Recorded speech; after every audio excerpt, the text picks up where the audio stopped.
साध्वी सोनिया दीदी जी, सीधे आपके पास आते हुए, अगर आपके फॉलोअर्स बढ़ते हुए चले जा रहे हैं, जो एक सच्चाई है कम से कम बागेश्वर वाले बाबा को लेकर, धीरेन्द्र शास्त्री को लेकर, लेकिन उनकी ओर से जब रावण से फोन पर बातचीत की बात कही जाएगी, जैसा कि पूर्व विधायक चंद्रला के जुड़े हुए हैं आरडी प्रजापति जी, उनकी ओर से भी कई बातें गिनाई गई, जब इस तरह की बात एक बाबा के मुंह से सुनेंगे लोग, तो फिर आपसे पलटकर सवाल पूछे जाएंगे, क्योंकि बाबाओं की ऐसी भाषा नहीं होती है। सही बात है चित्रा जी, आपने बहुत सही प्रश्न किया।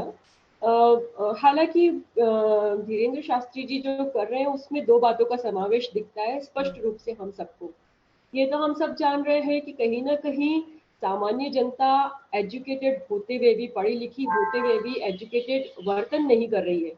कारण ये है कि चमत्कार को नमस्कार वाली भीड़ आज भी बनी हुई है, भय आज भी बना हुआ है, पाखंड इसलिए आज भी चल रहा है। एक बात। दूसरी बात यह है कि उनके बारे में मुझे एक चीज सिर्फ ये पसंद आती है कि चलो कम से कम वे एक नकली भगवान को जो है वो सामने नहीं ला रहे हैं।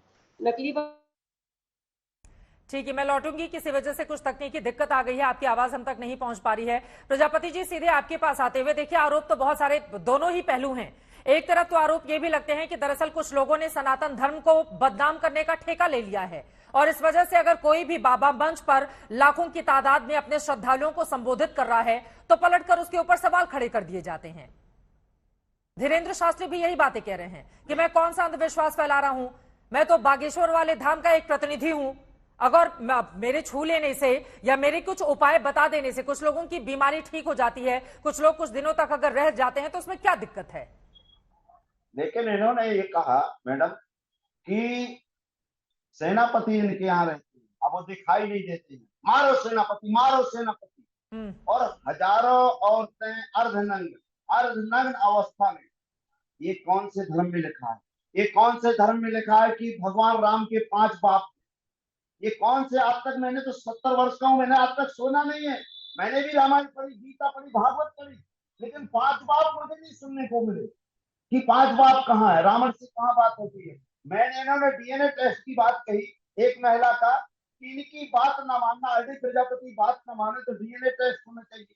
ये दारू नहीं पीना चाहिए, ये आपके प्याज नहीं खाना चाहिए, लहसुन नहीं खाना चाहिए। हाँ। तो मैंने कहा अगर मुझे बीमारी है डीएनए टेस्ट की, तो हम भी कह रहे हैं कि आपके भाई और आपके पिताजी दारू पीते हैं, इनका भी डीएनए टेस्ट होना चाहिए। तो मेरे ऊपर आक्रमण हुआ। अगर डीएनए टेस्ट कराओ ना भाई, साइंस बना है कि आपके लिए कोई भगवान डीएनए टेस्ट करेगा। अगर भगवान डीएनए टेस्ट करता तो इनका भी करे, भगवान मेरा भी डीएनए टेस्ट करे। मैं भी हनुमान जी को उपासक हूँ, ये भी हनुमान जी के उपासक है।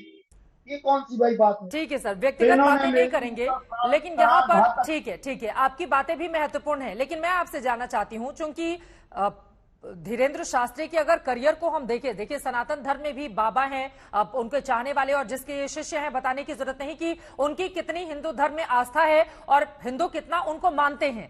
लेकिन अगर हम सिर्फ धीरेन्द्र शास्त्री की बात करें तो पिछले 1.5-2 सालों में इनकी जो लोकप्रियता बढ़ी है, उसके पीछे की क्या वजह देखते हैं? अगर ये अंधविश्वास फैलाते हैं, अगर ये चमत्कार करते हैं, या लोगों को बरगलाते हैं, या ये गलत बयानी करते हैं, उसके बावजूद फिर लोगों की तादाद बढ़ती हुई क्यों चली जा रही है? मैडम, मैं आपको बता देना चाहता हूँ, अभी हमारे यहाँ करीब जितने बाबा अभी तक मैंने देखे, हाँ, जितने साधु संत, जितने सनातन धर्मी देखे, अभी आपके यहाँ वायरल हो रहा है जो आपके सोशल मीडिया में, इनकी 25 से 30 हजार करोड़ 2 साल के बाद, 2 साल के अंतर इनकम है। ये कौन सी ऐसी फैक्ट्री लगाए हैं? लेकिन ये काला धन पैसा तो लाने की बात है। कह रहे थे, इनका काला धन कहाँ से है? लोगों को मदद के नाम पर, लेकिन ये पैसे नहीं लेते हैं, इनकी ओर से कहा गया है। इनके यहाँ अगर पैसे नहीं होते तो आपके वायरल हुआ था वीडियो आपके टीकमगढ़ में और ललितपुर में वायरल हुआ कि इनके पैर पड़ने का 1 लाख, ये कथा सुन। अभी वो स्वयं कहते हैं कि मैं अपनी कथा 50 करोड़ में बेचूंगा, जिसको खरीदना खरीदे। मैं नहीं कह रहा, उनका वीडियो देखिए, 50 करोड़ में। अब बताइए आप, जिसको खरीदना हो, ये कौन सा धर्म है भैया? इनको कौन सा सर्टिफिकेट मिला है? ये कौन आरटीओ है कि इनको कोई लाइसेंस मिला है कि आप हिंदू हो कि आप हिंदू नहीं है? यही है संस्कारी क्या? तो मेरे ऊपर आक्रमण कराया, मैं उससे मेरी मौत हो जाती। कम से कम 1 किलो का पत्थर मेरे यहाँ, मैं बीच में बैठा था, मेरे बच गया। और आपके बता रहा हूँ, इन्हीं के समर्थकों ने मुझे मरवाया।